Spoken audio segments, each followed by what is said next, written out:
¿Qué tal amigos, amigas? Bienvenidos a Sin Corbata 2. En estos momentos, pues Abdalá Bucaram vuelve a tener otro conflicto con la fiscalía. Lo llaman junto a su hijo Jacobo Bucaram y otros involucrados en otro delito de delincuencia organizada y empieza la investigación. Por otro lado, tenemos un precandidato a la presidencia.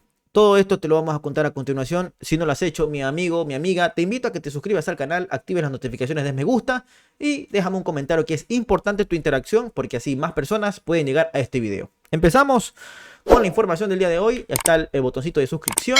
La fiscalía pidió llamar a juicio al expresidente Abdalá Bucaram Ortiz, a su hijo Jacobo y a 5 personas más, a los que acusó de delincuencia organizada la fiscalía en la comercialización de pruebas rápidas para la detención del COVID-19. Ahora, en procesos anteriores se le había dado el sobreseimiento, o sea, la libertad, libre de todo proceso.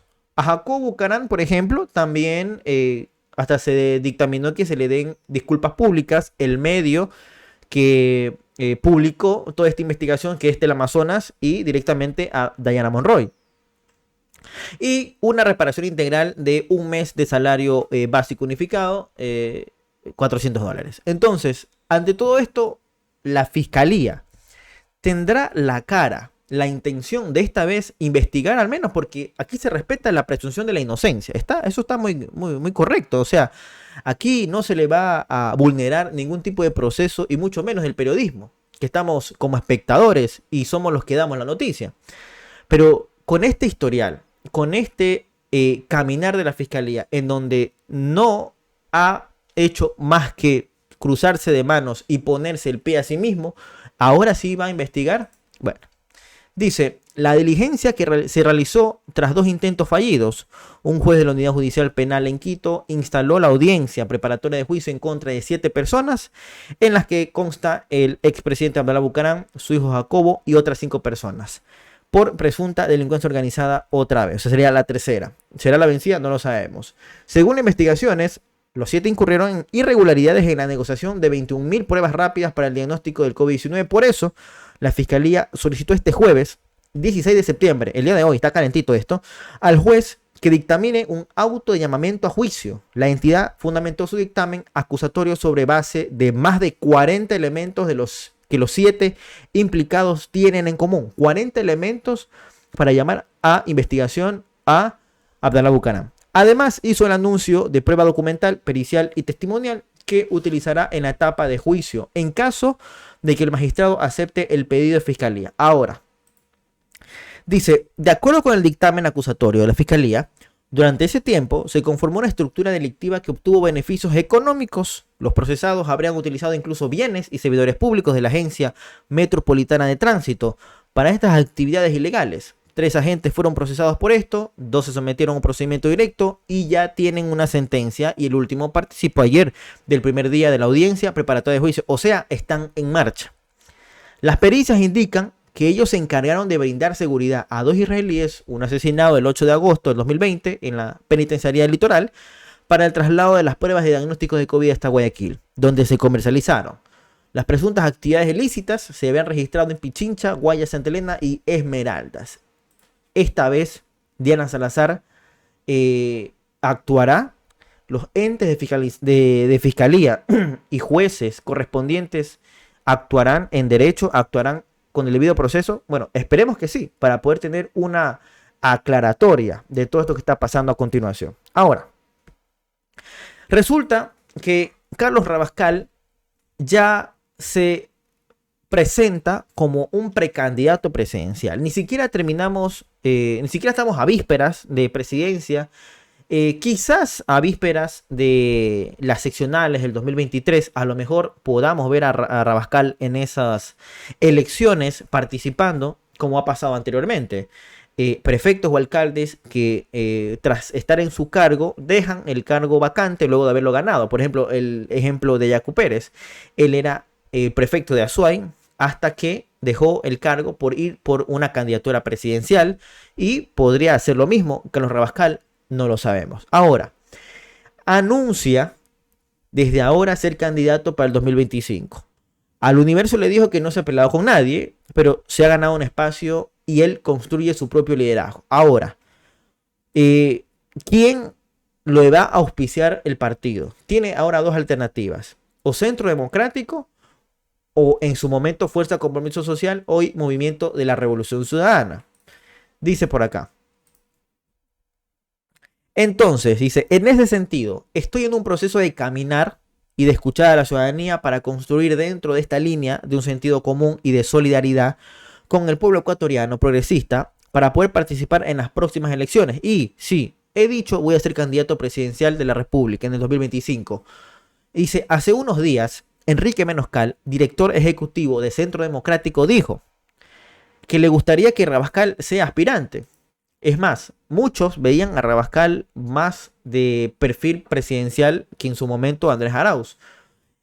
Indico lo que muchas veces las redes o la gente en las calles decía, ¿no? Que quizás porque era un rostro más visible, porque lo sacaban de televisión, porque era periodista, porque, qué sé yo, tenía un mejor discurso, porque, digamos, su rango de acción era distinto, por lo cual tenía otra forma de actuar como político y como candidato.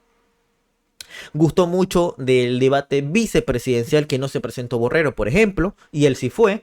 Entonces son unos puntos extras que le dan al perfil de Rabascal que sea un poco más atractivo. Ahora, la pregunta es, ¿va directamente con Centro Democrático o va con Movimiento de Revolución Ciudadana?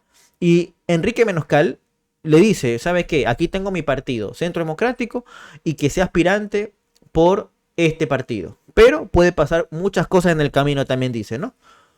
Contó que la propuesta también surge de los integrantes del Movimiento Nacional Surgente, de quienes dijo ya recibieron del Consejo Nacional Electoral la clave para así iniciar el proceso de recolección de firmas y que irían en alianza con la lista 1 para los comicios del 2025. En tanto, de quien fue su binomio, Arauz, se ve un alejamiento de la política. En mayo pasado renunció a la presidencia del movimiento Fuerza Compromiso Social para concluir con sus estudios. En sus redes ha compartido entrevistas de análisis como asignación del FMI, 650 mil millones a los países que lo integran. Y bueno, ha dado poco a poco un análisis de lo que viene pasando. Ahora, Carlos Rabascal habla sobre, Pero las leyes. sobre la consulta popular que ya la está avisando el presidente Guillermo Lasso. Y esto es lo que dijo a continuación. Escuchemos. El gobierno nacional habla de un bloqueo legislativo en relación al presupuesto, en relación a sus proyectos de ley, que no termina tampoco de clarificar cuáles son esos proyectos de ley. Claro. Porque habla de una reforma tributaria, habla de una reforma legal, etcétera, etcétera, pero a ciencia cierta no se conoce el contenido ni de la reforma No tributaria, concreta. más allá de algunos anuncios muy superficiales, ni tampoco se conoce el contenido en su verdadera dimensión de la reforma laboral. Es decir, y con eso no basta para una reactivación económica y productiva. Envió un presupuesto extendido en relación al presupuesto que ya tenía el gobierno de Lenín Moreno, que prácticamente nos haría concluir que el gobierno del señor Lasso es una extensión del gobierno de Moreno, no solamente en términos de estilo, sino también en términos de contenido, es decir, mucho anuncio, poca acción. Así es. Pero habla de un bloqueo legislativo. Pero recordemos, Mario, y colegas y amigos que nos están escuchando, es que esta mayoría que supuestamente se está viviendo en la Asamblea Nacional fue conformada por el propio gobierno nacional. Es decir, es el propio gobierno nacional el que da paso a esta mayoría dentro de la Asamblea Nacional. Claro. Ahora no Tienen la mayoría y aún así dice bloqueo. En ningún lado hay bloqueo, pues. se siente conforme con Pachacute, no se siente conforme con la izquierda democrática, no se siente conforme con algunos independientes, no se siente conforme con los otros bloques, etcétera, etcétera. Pero ese bloqueo legislativo está en la mente del gobierno, porque en la realidad no existe ese bloqueo legislativo. Y te digo por qué. Porque a duras penas el gobierno nacional lo que ha enviado son dos proyectos de ley. La ley de educación superior y la ley de comunicación. ¿Cuál otro proyecto de ley que sea inherente a toda esta reformulación del aparato económico, productivo, empleo, tributario y fiscal ha enviado el gobierno nacional? No ha enviado nada. No ha enviado absolutamente nada. Ahora, ¿qué dice sobre la consulta popular? Porque esto es producto de. A partir de que supuestamente hay bloqueos en la Asamblea Nacional que le dificulta pues aprobar todo lo que quiere, dice que la gran solución es la consulta. ¿Qué dice Carlos Rabascal sobre la consulta popular? La consulta popular es una herramienta democrática válida, legítima, y siempre voy a estar de acuerdo con una consulta popular porque es una herramienta democrática establecida en la Constitución de la República. El problema no está en estar de acuerdo o no de acuerdo con una herramienta democrática. El problema es si sabemos el contenido de esa consulta popular. Porque en los últimos tiempos la consulta popular ha sido una herramienta de manipulación. Porque si el día de mañana se establecen preguntas por distintos temas y se establece simplemente responda si está de acuerdo o no de acuerdo en el paquete general, es algo que es ineficiente, inoportuno, no pertinente y que lo único que ha hecho es manipular al pueblo ecuatoriano. Así es. Y en eso no estaría de acuerdo. Entonces, para poder opinar si estoy de acuerdo en la consulta popular planteada por el gobierno, digo, primero tengo que conocer las preguntas que quiere hacer, los temas que quiere tratar, la forma como se está estableciendo la consulta popular para poder decir estoy de acuerdo o en desacuerdo. Pero yo creo que la responsabilidad política y democrática va más allá de la consulta popular y es la necesidad que desde la política entendamos y comprendamos las necesidades de la sociedad ecuatoriana y de los territorios. La consulta popular es una herramienta. Ok, eso fue el análisis de Carlos Rabascal. A pesar de que la verdadera lectura, además de no saber el contenido, aunque se ha dado algunos datos, propuestas sobre cuáles el gobierno va a impulsar esta consulta popular, y en lo cual es un engaño para que la gente mismo caiga en la trampa y se fusila a sí mismo, así, literal.